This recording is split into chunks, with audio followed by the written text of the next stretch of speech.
आसमान पर काले बादल छाए थे। कड़ी धूप में किशनलाल अपने 10 वर्षीय बेटे शांतनु के साथ ठाकुर रघुवीर सिंह के खेत में हल चला रहा था। तभी अचानक शांतनु धूप की वजह से बेहोश होकर गिर पड़ा। अरे शांतनु, शांतनु, आंखें खोलो, आंखें खोलो शांतनु, क्या हुआ? तभी वहां पर ठाकुर रघुवीर सिंह आ पहुंचा।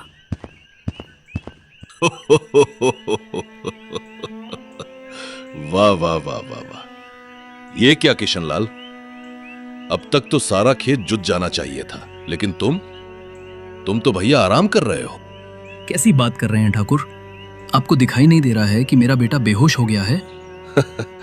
बेहोश नहीं, बल्कि आराम से सो रहा है। ठाकुर, इस कड़ी धूप में कुछ क्षण भी खड़ा होना मुश्किल है, और आप मेरे बेटे के ऊपर आरोप लगा रहे हैं कि वो बेहोश नहीं बल्कि सो रहा है। अरे वो बेहोश है ठाकुर, बेहोश है। आपको समझ में नहीं आता क्या?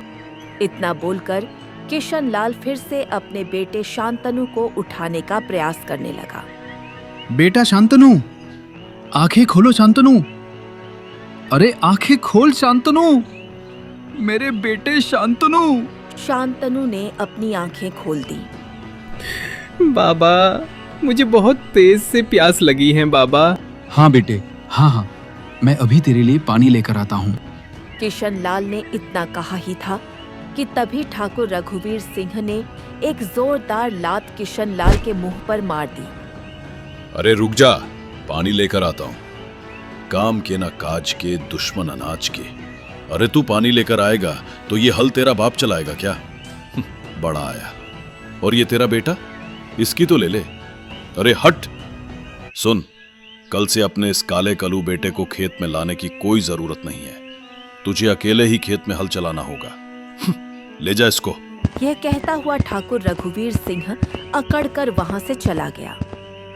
किशनलाल बेचारा रोते हुए अपने बेटे को देखने लगा। दरअसल किशनलाल के बेटे शांतनु का रंग काला था।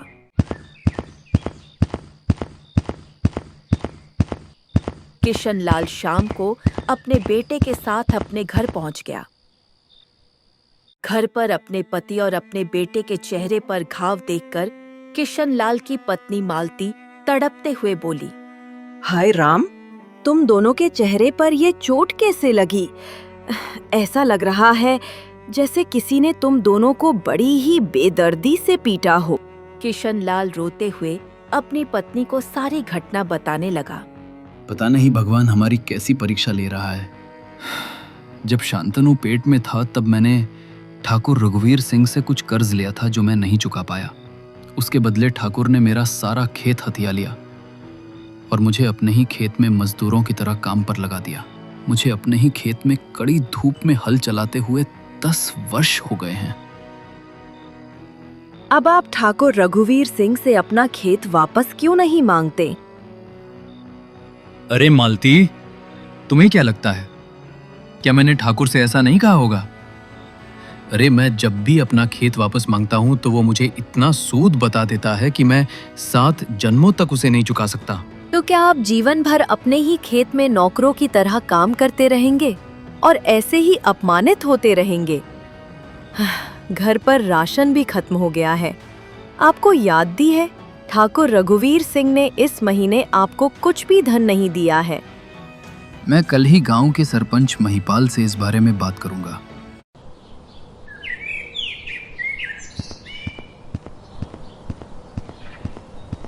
अगले दिन किशनलाल सरपंच महिपाल के पास जाकर सारी घटना बताते हुए बोला, अब देखो किशनलाल, मैं ठाकुर रघुवीर सिंह के खिलाफ कोई भी कड़ा कदम नहीं उठा सकता, क्योंकि ठाकुर का महाराज के साथ बहुत अच्छे संबंध है।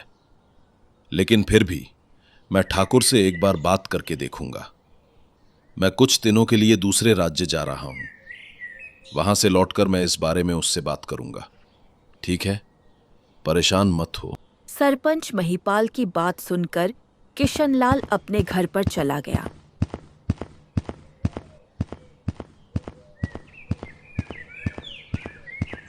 और सरपंच महिपाल जंगल के रास्ते दूसरे राज्य की ओर चल दिया। सरपंच महिपाल एक घने जंगल की ओर गया ही था कि तभी उसकी नजर एक बूढ़ी स्त्री पर पड़ी जिसके ऊपर एक वृक्ष गिरा हुआ पड़ा था। अरे, ये तुम्हारे ऊपर वृक्ष कैसे गिर पड़ा? मैं यहाँ से निकल रही थी, तभी तेज आंधी चल पड़ी और ये वृक्ष वैसे भी पूरी तरह से सूख चुका था। हाँ, ये मेरे ऊपर गिर गया। मैं बूढ़ी हो चुकी हूँ, मुझ में इतनी शक्ति नहीं है कि मैं इसे अपने हाथों से उठा दूँ। तुम मेरी सहायता कर दो।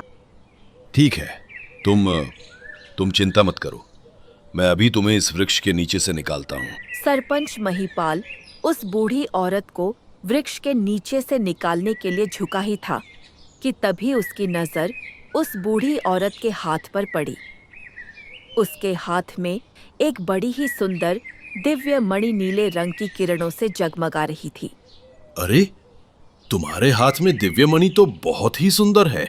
यह सुनकर वृद्धा साध्वी कमला बुरी तरह से घबराती हुई सरपंच महिपाल से बोली, ये मेरी दिव्य मणि है। सरपंच महिपाल की उस दिव्य मणि पर नीयत खराब हो गई। सरपंच महिपाल तुरंत उस बूढ़ी औरत के हाथ से वह दिव्य मणि छीनकर अपने गांव की ओर भाग गया और अपने घर में घुसकर उस चमकती हुई दिव्य मणि को आंखें फाड़ फाड़ कर देखने लगा। हाँ, ये दिव्य मणि तो बहुत ही सुंदर है। तभी वहां पर ठाकुर रघुवीर सिंह पहुंचा। ठाकुर रघुवीर सिंह को देखकर सरपंच महिपाल ने तुरंत उस दिव्य मणि को छुपा लिया, मगर ठाकुर रघुवीर सिंह उस दिव्य मणि को देख चुका था। अरे, ये दिव्य मणि को मुझसे छुपाने की आवश्यकता नहीं है सरपंच। अरे, मेरा महाराज के साथ उठना बैठना लगा रहता है। अरे, मैं चाहूं तो उनसे ऐसी कई दिव्य मणि मांग सकता हूं, समझे? अरे नहीं ठाकुर, तुम गलत सोच रहे हो। मैं तो तुम्हारे ही पास आने वाला था। मेरे पास? लेकिन क्यों? ऐसा है ठाकुर कि आज मेरे पास किशन लाल आया था और कह रहा था कि मैं तुमसे उसके खेत के बारे में बात करूं। दरअसल किशन लाल अपना खेत अब वापस लेना चाहता है। अरे, तो उसके लिए उसे बहुत भारी ब्याज चुकाना होगा, जो कि वो 7 जन्मों में नहीं चुका सकता। बड़ा आया खेत वापस लेना है। इतना बोलकर ठाकुर रघुवीर सिंह सरपंच महिपाल के घर से बाहर निकल गया।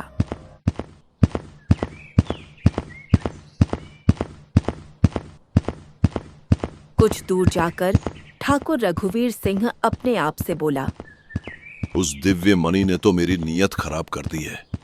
मैं किसी भी कीमत पर उस दिव्य मणि को पाना चाहता हूं। हाँ, एक काम करता हूं, मैं वो दिव्य मणि चुरा लेता हूं और आरोप किशन लाल के ऊपर लगा दूंगा। इससे एक तीर से 2 निशाने हो जाएंगे। सरपंच की दिव्य मणि भी मेरे पास आ जाएगी और गांव वाले किशन लाल को और उसके परिवार को धक्के देकर गांव से बाहर निकाल देंगे, और फिर किशन लाल की जमीन पर भी हाँ, मेरा पूरी तरह से कब्जा हो जाएगा। अगले दिन ठाकुर रघुवीर सिंह ने बड़ी ही चालाकी से सरपंच महिपाल के घर से दिव्य मणि चुरा लिया। सरपंच महिपाल ने जब अपने घर पर दिव्य मणि को गायब पाया तो वह क्रोधित होता हुआ अपने आप से बोला, अरे, ये क्या हो गया? मुझे तो ठाकुर रघुवीर सिंह की आंखों को देखकर ही लग रहा था कि उसकी मेरी दिव्य मणि पर नीयत खराब हो गई है। ये ठाकुर रघुवीर सिंह। इतना बोलकर सरपंच महिपाल गुस्से से भनभनाता हुआ ठाकुर रघुवीर सिंह के घर पर जाकर उससे बोला, ठाकुर रघुवीर सिंह, ठाकुर रघुवीर सिंह, मुझे तुमसे ऐसी उम्मीद नहीं थी। क्या हो गया सरपंच? इस तरह से मुझसे गुस्से में क्यों बात कर रहे हो? अरे, तुम ही जानते थे कि मेरे पास वो दिव्य मणि है। आज सुबह ही मेरे घर से दिव्य मणि किसी ने चोरी कर लिया और मुझे शक है कि वो दिव्य मणि तुमने चुराई है। वाह वाह वाह वाह वाह वाह, मैंने चुराई है? अरे, तुम्हारा दिमाग तो ठीक है सरपंच।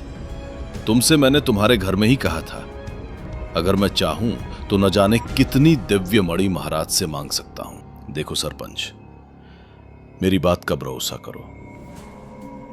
जब मैं तुम्हारे घर से निकला था तब मैंने किशन लाल को तुम्हारे घर के पास देखा था, और मुझे शक है कि किशन लाल ने ही उस दिव्य मणि को चुराया है, क्योंकि वैसे भी सारे गांव में सबसे ज्यादा गरीब किशन लाल ही है। हाँ, अच्छा, किशन लाल। हाँ, शायद तुम सही कह रहे हो ठाकुर। किशन लाल ने जरूर मेरी बातें सुनी होंगी। हाँ, तुम्हें किशन लाल को नहीं छोड़ना चाहिए। अरे उसे सबक सिखाना होगा। नालायक कहीं का, ऐसी हरकत करता है। अरे गांव में ये बर्दाश्त नहीं होगा सरपंच। सरपंच महिपाल ठाकुर रघुवीर सिंह और कुछ गांव वालों को लेकर किशन लाल के घर में घुस गया। इतने सारे गांव वालों को एकत्रित होते देखकर किशन लाल डरता हुआ सरपंच महिपाल से बोला, क्या हुआ सरपंच जी? आप और ठाकुर इतने गुस्से में क्यों हैं? और ये गांव वाले मेरे घर पर क्यों आए हैं? ओ किशन लाल, सीधी तरह से बता दे कि वो दिव्य मणि कहाँ है। दिव्य मणि? कौन सी दिव्य मणि? अरे वही दिव्य मणि जो नीली रंग की किरणों से चमकती है। अरे बता, कहाँ है वो? अरे सरपंच जी, मुझे किसी दिव्य मणि के बारे में नहीं पता। आप किस दिव्य मणि की बात कर रहे हैं? तभी ठाकुर रघुवीर सिंह गांव वालों से बोला, गांव वालों, अरे ये ऐसे नहीं मानेगा। अरे मार मार कर इसका बुरा हाल कर दो। ससुरे को मारो इसको। सभी गांव वाले बड़ी बेदर्दी से किशन लाल को पीटने लगे और दोनों चुपचाप जंगल की ओर चले गए। काफी दूर चलने के बाद उन्हें एक गुफा नजर आई। बेटा, तुम्हारे पिता तुम्हारी आंखों के सामने मारे गए और हमारा घर, हमारा गांव भी हमसे छिन गया। हमें अब इंसानी बस्ती में नहीं रहना। हम अपना जीवन आज से जंगल में ही व्यतीत करेंगे।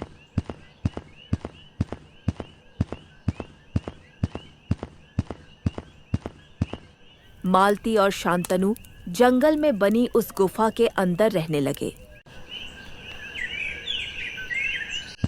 अगले दिन शांतनु जंगल के एक तालाब के पास चला गया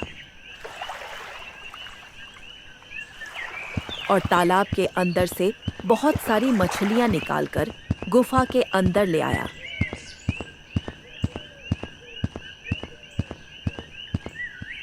उस दिन के बाद से वह दोनों माँ बेटे मछलियां और जंगल में फल खाकर ही अपना गुजारा करने लगे। समय ऐसे ही बीतने लगा और ऐसे ही 10 वर्ष बीत गए। शांतनु अब जवान हो चुका था। एक दिन शांतनु जंगल में लकड़ी काटने के लिए गया ही था कि तभी उसके कानों से किसी बूढ़ी औरत की कराहट भरा स्वर टकराया। शांतनु इधर उधर देखने लगा। तभी उसकी नजर एक टूटे हुए पेड़ पर पड़ी, जिसके नीचे एक बूढ़ी औरत लेटी हुई थी। शांतनु तुरंत उस बूढ़ी औरत के पास चला गया और उसने उस सूखे हुए वृक्ष को उस बूढ़ी औरत के ऊपर से हटा दिया। वह बूढ़ी औरत तुरंत उठकर खड़ी हो गई। वर्षों से यह वृक्ष मेरे ऊपर था और सैकड़ों लोग इधर से गुजरे, मगर किसी ने भी मेरी सहायता नहीं की, बल्कि उल्टा मुझे नुकसान पहुंचा कर चले गए। नुकसान पहुंचाने से आपका क्या मतलब है? और वर्षों से आप एक पेड़ के नीचे कैसे तब रह सकती हैं? मैं एक मायावी औरत हूँ। अभी तुम्हारे लिए केवल इतना ही जानना आवश्यक है। वर्षों पहले एक आदमी यहाँ से गुजरा और मुझसे मेरी दिव्य मणि छीन कर ले गया। उस दिव्य मणि का मिलना मेरे लिए बहुत जरूरी है। यह सुनकर शांतनु के दिमाग में वर्षों पुरानी घटना दौड़ गई। उसका मन वैसे भी बदले की आग से दहक रहा था। शांतनु उस बूढ़ी औरत की ओर देखकर बोला, हाँ, कहीं वो दिव्य मणि नीले रंग की किरणों से तो नहीं चमकती थी? यह सुनकर वृद्धा साध्वी कमला बुरी तरह से चौंक पड़ी। हाँ, तुमने सही कहा। शांतनु उस बूढ़ी औरत को सारी घटना बताते हुए बोला, लगता है मेरे गांव का सरपंच महिपाल ही वो दिव्य मणि तुमसे चुराकर भागा था और उस दिव्य मणि की वजह से मेरे पिता को अपनी जान गंवानी पड़ी। अब समझ आया। वृद्धा साध्वी कमला शांतनु को बहुत गौर से देखती हुई बोली। तुम्हारी आंखों में बदले की आग दिख रही है। क्या तुम अपने पिता की हत्या का और ठाकुर रघुवीर सिंह के अत्याचारों का बदला लेना चाहते हो? हाँ, बिल्कुल लेना चाहता हूँ और अपनी माँ को सम्मान सहित अपने गांव ले जाना चाहता हूँ। बहुत अपमान हुआ है वहाँ हमारा। वृद्धा साध्वी कमला ने अचानक अपनी आंखें बंद कर ली। कुछ देर बाद आंखें खोलते हुए शांतनु से बोली, मेरे पास कुछ मायावी शक्तियाँ ही बची हैं, जिनके द्वारा मैंने देख लिया कि वह दिव्य मणि सरपंच महिपाल से ठाकुर रघुवीर सिंह ने चुराई थी और ठाकुर रघुवीर सिंह ने तुम्हारे पिता पर आरोप लगा दिया क्योंकि वह तुम्हारे खेत को पूरी तरह से हड़पना चाहता था। मैं तुम्हें एक दूसरी नकली दिव्य मणि दूंगी। तुम्हें उस ठाकुर रघुवीर सिंह के पास एक व्यापारी बनकर जाना होगा और उससे कहना होगा कि तुम्हारे पास जो दिव्य मणि है वह मायावी दिव्य मणि है। अगर तुम्हारी दिव्य मणि से कोई भी वस्तु स्पर्श कराई जाए तो वह भी दिव्य मणि में परिवर्तित हो जाएगी और ऐसा होगा भी, लेकिन वह केवल आंखों का भ्रम होगा। लेकिन अगर मैं गांव में व्यापारी बनकर जाऊंगा तो गांव वाले मुझे पहचान लेगा। मैं तुम्हें अपनी जादू की शक्ति से सुंदर युवक में परिवर्तित कर दूंगी और तुम सदैव सुंदर ही रहोगे। इतना बोलकर उस वृद्धा साध्वी कमला की आंखों से किरणें निकलने लगी और शांतनु उस सुंदर युवक में परिवर्तित हो गया। तभी शांतनु के हाथ में रंग बिरंगी किरणों से चमकती हुई एक दिव्य मणि आ गई। उस ठाकुर रघुवीर सिंह के पास व्यापारी बनकर जाओ और इस दिव्य मणि का लालच देकर उससे वह दिव्य मणि और उसकी सारी संपत्ति छीन लो और उस दिव्य मणि को लाकर मुझे दे दो। उस दिव्य मणि का मिलना मेरे लिए बहुत ही आवश्यक है। आखिर आपके लिए उस दिव्य मणि का मिलना इतना आवश्यक क्यों है? समय आने पर मैं तुम्हें सब बता दूंगी।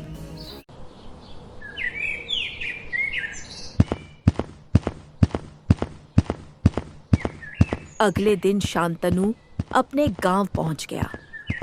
गांव वाले सभी शांतनु को घूर घूर कर देखने लगे क्योंकि शांतनु बहुत ही महंगे वस्त्र पहने हुए था और वह बहुत ही सुंदर हो चुका था। शांतनु ठाकुर रघुवीर सिंह की हवेली के अंदर चला गया। कौन हो तुम? मैं एक व्यापारी हूँ। मैंने सुना है कि तुम्हारे पास एक ऐसी दिव्य मणि है जो नीले रंग की किरणों से चमकती है। यह सुनकर ठाकुर रघुवीर सिंह पूरी तरह से चौंक पड़ा। क्या बकवास कर रहे हो तुम? इस तरह की दिव्य मणि 10 वर्ष पहले हमारे गांव के सरपंच के पास थी, जिसे किशन लाल ने चोरी कर लिया था और बताने से पहले ही मर गया कि कहां है वो दिव्य मणि। ये झूठ है ठाकुर, मैं इस बात को बहुत अच्छे से जानता हूँ। देखो, किसने क्या किया मुझे इससे मतलब नहीं है। मैं सीधी बात कहता हूं। मैं व्यापारी हूँ और तुमसे एक सौदा करने आया हूँ। जैसे तुम्हारे पास नीले रंग की किरणों से चमकने वाली एक दिव्य मणि है, वैसे ही मेरे पास भी एक अद्भुत दिव्य मणि है। इतना बोलकर शांतनु ने उस दिव्य मणि को अपनी जेब से निकाल लिया और ठाकुर रघुवीर सिंह के घर पर रखे हुए एक बर्तन से स्पर्श कर दिया। स्पर्श करते ही वह बर्तन भी दिव्य मणि के बर्तन में परिवर्तित हो गया।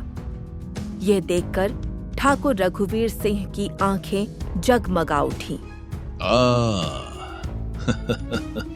वाह वाह वाह वाह वाह वाह, तुम्हारे पास तो वाकई में बड़ी ही अद्भुत दिव्य मणि है। हाँ, ठीक है, बताओ तुम सौदा क्या करना चाहते हो? देखो ठाकुर, सौदा बहुत ही आसान है। मैं तुम्हें ये दिव्य मणि देने के लिए तैयार हूँ। बदले में तुम्हें अपनी नीले रंग की किरणों से चमकने वाली दिव्य मणि मुझे देनी होगी और साथ ही साथ अपनी हवेली और तुम्हारे पास जितने भी खेत हैं मेरे नाम करने होंगे। बोलो, सौदा मंजूर है या नहीं? मंजूर क्यों नहीं होगा? अरे कोई मूर्ख ही होगा जो इतने अच्छे सौदे को मंजूर नहीं करेगा। अच्छा, लेकिन एक बात का ध्यान रखना, इस बात का जिक्र गांव में किसी से नहीं करना, ठीक है? ध्यान से। हाँ, ये सिर्फ हमारे और आपके बीच की बात है। इतना बोलकर ठाकुर रघुवीर सिंह ने नीले रंग की किरणों से चमकने वाली दिव्य मणि शांतनु को पकड़ा दी और अपने सारे खेत और अपनी हवेली शांतनु के नाम कर दी। शांतनु ने नकली दिव्य मणि ठाकुर रघुवीर सिंह को दे दी। जैसे ही ठाकुर रघुवीर सिंह के हाथ में वह नकली दिव्य मणि आई, वह रंग बिरंगी चमक के बाद गायब हो गई। यह देखकर ठाकुर रघुवीर सिंह बुरी तरह से क्रोधित हुआ और शांतनु से बोला, तुमने मेरे साथ धोखा किया है। अरे कहाँ गई वो दिव्य मणि? मुझे मेरी दिव्य मणि वापस करो और मेरी सारी संपत्ति भी वापस करो, धोखेबाज कहीं के। अरे मैं चीख चीख कर सारे गांव वालों को तुम्हारी बेईमानी के बारे में बता दूंगा। बेईमान, धोखेबाज, सीधी तरह से यहाँ से निकल जाओ, नहीं तो धक्के देकर तुम्हें बाहर निकाल दूंगा। जिस हवेली में तुम खड़े हो वो हवेली तुम्हारी नहीं बल्कि अब मेरी है। शांतनु ने ठाकुर रघुवीर सिंह को धक्के देकर बाहर निकाल दिया। ठाकुर रघुवीर सिंह ने चीखते हुए सारे गांव वालों को इकट्ठा कर लिया। उन गांव वालों में सरपंच महिपाल भी था। ठाकुर रघुवीर सिंह सारे गांव के सामने सारी घटना बताने लगा। तभी शांतनु गांव वालों से बोला, गांव वालों, ठाकुर रघुवीर सिंह ने मेरे ऊपर आरोप लगाया है कि मैंने इसके साथ धोखा किया है। मैंने इसकी नीली रंग की किरणों से चमकने वाली दिव्य मणि हड़प ली है, जबकि 10 वर्ष पहले आप ही लोगों ने किशन लाल नाम के एक व्यक्ति को उस दिव्य मणि के चुराने के आरोप में मार मारकर उसकी जान ले ली थी और उसमें ठाकुर रघुवीर सिंह भी शामिल था। अगर वो दिव्य मणि किशन लाल के पास थी तो फिर वो दिव्य मणि ठाकुर रघुवीर सिंह के पास कैसे आई? इसका मतलब साफ है कि ठाकुर रघुवीर सिंह उस समय झूठ बोल रहा था। सरपंच महिपाल के घर से दिव्य मणि किशन लाल ने नहीं, ठाकुर रघुवीर सिंह ने चुराई थी और ये रहा वो चोर। यह सुनकर ठाकुर रघुवीर सिंह बुरी तरह से चौंक पड़ा और सरपंच महिपाल ठाकुर रघुवीर सिंह की ओर देखकर बोला, इसका मतलब दिव्य मणि तुमने चुराई थी ठाकुर, और हमने तुम्हारे बहकावे में आकर उस बेचारे किशन लाल को पीट पीट कर मार दिया और उसके परिवार को उसके ही गांव से धक्के देकर बाहर निकाल दिया। जी हाँ सरपंच, तुमने बिल्कुल सही कहा। ऐसा ही हुआ था और अब देखते क्या हो। मारो इस ठाकुर रघुवीर सिंह को ताकि ये फिर से किसी के साथ ऐसा धोखा ना कर पाए। अरे मारो उसको। सारे गांव वाले ठाकुर रघुवीर सिंह को पूरी तरह से पीटने लगे। ठाकुर रघुवीर सिंह शांतनु अपनी मां को सम्मान सहित अपने गांव में ले आया। कुछ दिन बाद शांतनु उस वृद्धा साध्वी कमला के पास चला गया, जो अभी भी वहीं खड़ी हुई थी। शांतनु दिव्य मणि पकड़ाते हुए उस बूढ़ी औरत की ओर देखकर बोला, अब बताओ कौन हो तुम और तुम्हारा क्या रहस्य है? चलो मेरे साथ। वृद्धा साध्वी कमला शांतनु को एक घने जंगल की ओर ले गई, जहां पर एक साधु बैठे हुए तपस्या में लीन थे। वृद्धा साध्वी कमला उस साधु को वह दिव्य मणि पकड़ाते हुए बोली, ये लो तपस्वी ऋषि नारायण, आपकी अमानत। तुमने आने में वर्षों लगा दिए, लेकिन कोई बात नहीं। तपस्वी आर्षि नारायण ने इतना कहा ही था कि तभी रंग बिरंगी किरणों के साथ वो बूढ़ी औरत एक सुंदर स्त्री में परिवर्तित हो गई। शांतनु आश्चर्य से तपस्वी आर्षि नारायण की ओर देखकर बोला, ये क्या माजरा है तपस्वी ऋषि नारायण? दरअसल यह जंगल के वन रक्षक की बेटी थी जो जंगल में टहल रही थी। मैंने वर्षों की कड़ी तपस्या से अपनी मायावी शक्तियों को दिव्य मणि में परिवर्तित किया था और वन रक्षक की बेटी मजाक करने के इरादे से यह दिव्य मणि मुझसे छीन कर ले गई और मैंने इसे श्राप दे दिया और यह बूढ़ी औरत में परिवर्तित हो गई। बूढ़ी औरत में परिवर्तित होने के बाद यह मेरे सामने बहुत रोई और गिड़गिड़ाई। तब मैंने इससे कहा कि बूढ़ी औरत के रूप में इस दिव्य मणि को लेकर जंगल के 7 चक्कर लगाकर मेरे पास आओ, और इसने जंगल के 7 चक्कर लगाने में इतने वर्ष लगा दिए। दोस्तों, अगर आपको हमारे कार्टून वीडियो पसंद आते हैं तो हमारे चैनल को जरूर सब्सक्राइब करें और हाँ, हमारा एक टेलीग्राम चैनल ताज़ा टून हिंदी भी है, जिसका लिंक हमने नीचे दिया है। अगर आपको स्टोरी बनाना सीखना है या कार्टून वीडियो का मटेरियल चाहिए, तो सब्सक्राइब करने के बाद हमारे टेलीग्राम चैनल को ज्वाइन करें। हम वहाँ बहुत सारा फ्री मटेरियल और सीखने के टिप्स शेयर करते हैं। आपका हार्दिक स्वागत है ताज़ा टून हिंदी में।